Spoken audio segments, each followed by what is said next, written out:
خواتین حضرات، infection control society آپ کے بچوں کے لیے، آپ کی آگاہی کے لیے،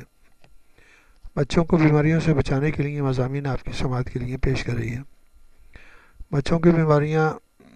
جو کہ ہر گھر میں ہوتی ہیں،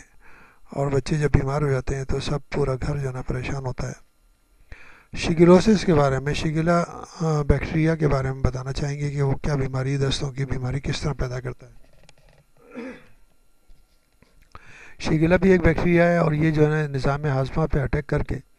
بچوں میں دستوں کی بیماری پیدا کرتا ہے۔ بچوں کے پیٹ میں درد ہوگا، وومیٹنگ ہوگی، یعنی قے اور نازیہ، متلی اور قے کی صورت میں، اور مزید کمپلیکیشن اگر ہو جائیں تو اس کے اندر پیٹ میں یعنی کہ اسٹول میں بلڈ بھی آ سکتا ہے۔ شیگلوسس جو ہے خاص طور پہ کامن ہوتا ہے اس میں سمر کے دوران، یعنی کہ جس گرمیوں کے موسم میں یہ اس کا انفیکشن جو ہے وہ عام طور پر دیکھا جاتا ہے۔ 2 سے 4 سال کے بچے جو ہیں وہ عام طور پر افیکٹ ہوتے ہیں، اور اس کے بعد جو ہے نا انفینٹ جو ہے وہ کم، یعنی کہ ان کو انفیکشن ہوتا ہے اس کا، مگر یہ کہ 2 سے 4 سال کے بچوں کو زیادہ انفیکشن کے چانسز ہوتے ہیں۔ وہی ہر چیز کے اندر جو بھی انفیکشن ہے کھانے کے اوپر یا نظام ہاضمہ کے لیے، ان کے لیے گڈ ہینڈ واشنگ جو ہے نا اسٹرانگ، یعنی کہ سیف گارڈ ہے۔ سائن سمٹم، اس کی علامتیں کیا ہوتی ہیں؟ شیگلا بیکٹیریا جو ہے نا وہ ایک ٹاکسن پروڈیوس کرتا ہے، ٹاکسن یعنی زہر پروڈیوس کرتا ہے، اور وہ زہر جو ہے نا وہ لارج انٹسٹائن یعنی کہ بڑی آنت کی جو میکس میمبرین ہے اس کو اثر کرتا ہے، اور اس کی سویلنگ، پہلے جو ہے نا وہ ٹاکسن جو ہے نا سویلنگ یعنی کہ سوجن پیدا کر دیتا ہے، اور اس کے بعد وہ سوجن جو پیدا ہو جاتی ہے اس کے بعد وہاں پر زخم بن جاتے ہیں، آنتوں کے اندر زخم بن جاتے ہیں، اور انٹسٹائنل وال کے اندر زخم بن جاتے ہیں،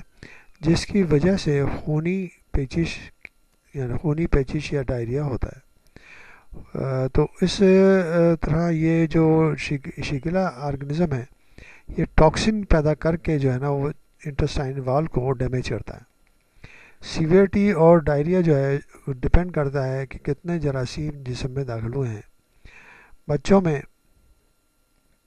شروع میں واٹری ڈائریا ہوتا ہے، اور اس کے بعد جو کمپلیکیشن ہو گئے جیسے ہم نے بتایا اس کے اندر بلڈ آنا شروع ہو جائے گا۔ ادر سائن سمٹم، ادر علامتیں کیا ہوں گی؟ پیٹ کے اندر درد ہوگا، بخار ہوگا، بھوک نہیں لگے گی، متلی اور قے ہوگی، نوزیا وومیٹنگ ہوگی، اور باول موومنٹ یعنی کہ آنتوں کی موومنٹ جو ہے نا وہ درد کا شکار ہو جائے گی۔ ایکسٹریم کیسز میں، یعنی کہ جو اس میں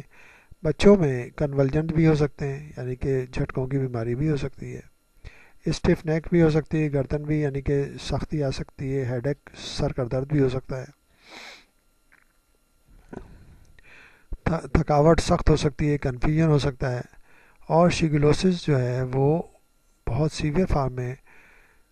ڈی ہائیڈریشن بھی کچھ ریئر کیسز میں نظر آتی ہے۔ کچھ کیسز میں کمپلیکیشن کے طور پر آرتھرائٹس یعنی جوڑوں کی بیماری، اسکن ریش، کھال کے اوپر دھبے پڑنا، اور کڈنی فیلور بھی کے چانسز ہو سکتے ہیں۔ تو اس طرح یہ بیماری جو ہے نا خاصی کمپلیکیشن میں جا سکتی ہے، اور بچوں کے لیے بہت مسائل پیدا کر سکتی ہے بعض دفعہ۔ اس وجہ سے اس کے لیے بہتر طریقے سے سمجھنا ضروری ہے،